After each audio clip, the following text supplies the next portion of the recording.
राधे राधे दोस्तों।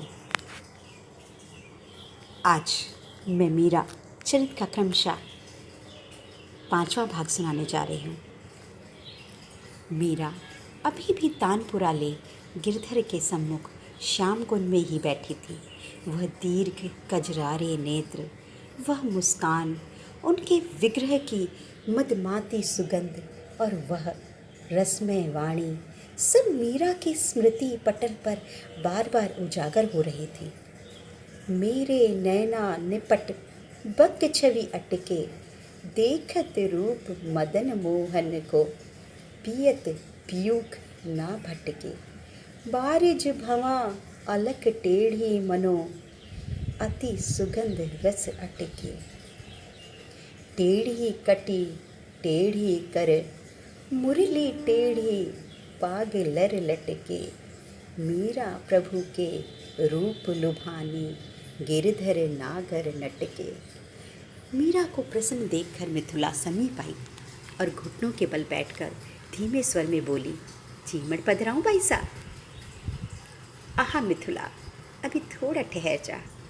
मीरा के हृदय पर वही छवि बार बार उभर आती थी। फिर उसकी उंगलियों के स्पर्श से तानपुरे के तार झनकृत हो उठे। नंदन नंद दिठ पड़िया माए, सांवरो सांवरो। नंद नंदन दिठ पड़िया माए, छाड़िया सब लोक लाज, सांवरो सांवरो। मोर चंद्र का किरीट मुकुट जब सुहाई, केसर रो तिलक भाल, लोचन सुखदाई, सांवरो सांवरो। कुंडल झलका कपोल, अलका लहराई, मीरा तज सरवर जों, मकर मिलन धाई, सांवरो सांवरो। नटवर प्रभु वेश धरिया, रूप जुग लुभाई, गिरधर प्रभु अंग अंग, मीरा बलि जाई, सांवरो सांवरो। अरे मिथुला, थोड़ा ठहर जा, अभी प्रभु को रिझा लाने दे। कौन जाने ये परम स्वतंत्र हैं, कब भाग निकले। आज प्रभु आए हैं तो यही क्यों ना रख लें। मीरा जैसे धन्य आती धन्य हो उठी। लीला चिंतन के द्वार खुल गए और अनुभव की अभिव्यक्ति की भी। दिन भर दिन उसके भजन पूजन का चाव बढ़ने लगा। वह नाना भांति से गिरधर का श्रृंगार करती, कभी फूलों से और कभी मोतियों से सुंदर पोशाकें बना धारण कराती, भांति भांति के भोग बनाकर ठाकुर को अर्पण करती और पद गाकर नृत्य कर उन्हें रिझाती। शीतकाल में उठ कर उन्हें उड़ाती और गर्मियों में रात को जाकर पंखा झलती। तीसरे चौथे दिन ही कोई न कोई उत्सव होता। मीरा की भक्ति और भजन में बढ़ती रुचि देखकर रनिवास में चिंता व्याप्त होने लगी।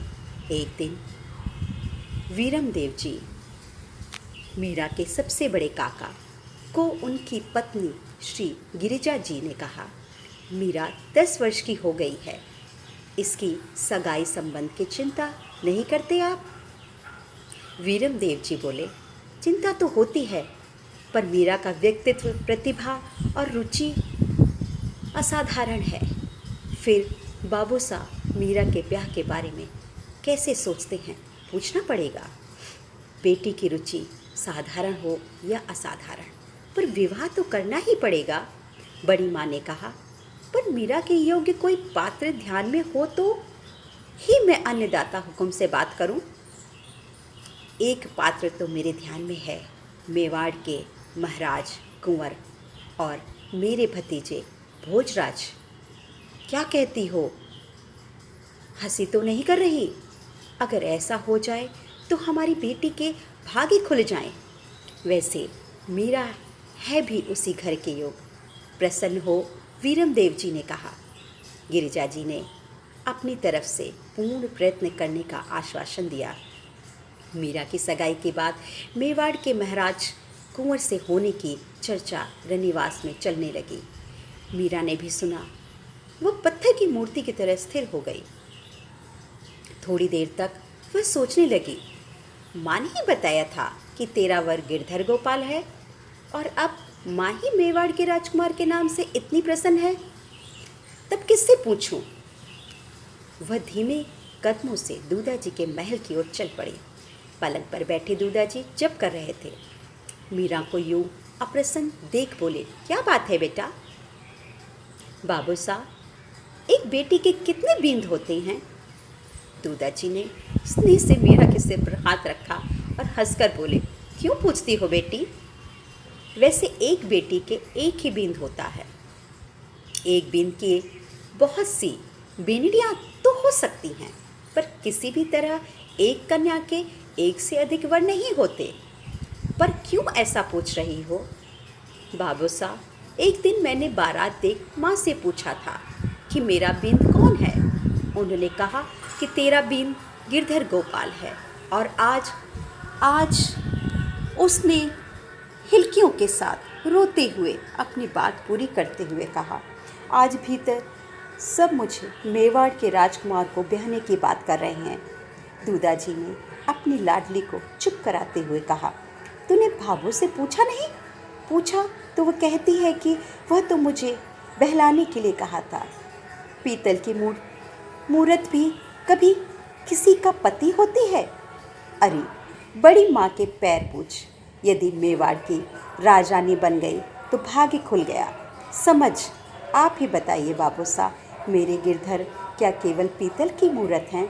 संत ने कहा था ना कि यह विग्रह भगवान के प्रतीक हैं। प्रतीक वैसे ही तो नहीं बन जाता, कोई हो तो ही उसका प्रतीक बनाया जा सकता है। वैसे आपका चित्र कागज़ भले हो, पर उसे कोई भी देखते ही कह देगा कि यह दूदाजी राठौड़ हैं, आप हैं, तभी तो आपका चित्र बना है। यदि गिरधर नहीं हैं तो फिर उनका प्रतीक कैसा? भाभो कहती हैं, भगवान को किसने देखा है, कहाँ है, कैसे हैं? मैं कहती हूँ बाबू साहब, वो कहीं भी हों, कैसे भी हों, पर हैं, तभी तो मूरत बनी है, चित्र बनते हैं। ये शास्त्र, ये संत सब झूठे हैं क्या? इतनी बड़ी उम्र में आप क्यों राज्य का भार बड़े कुंवर साहब पर छोड़कर माला फेरते हैं? क्यों मंदिर पधारते हैं? क्यों सत्संग करते हैं? क्यों लोग अपने प्रियजनों को छोड़कर उनको पाने के लिए साधु हो जाते हैं?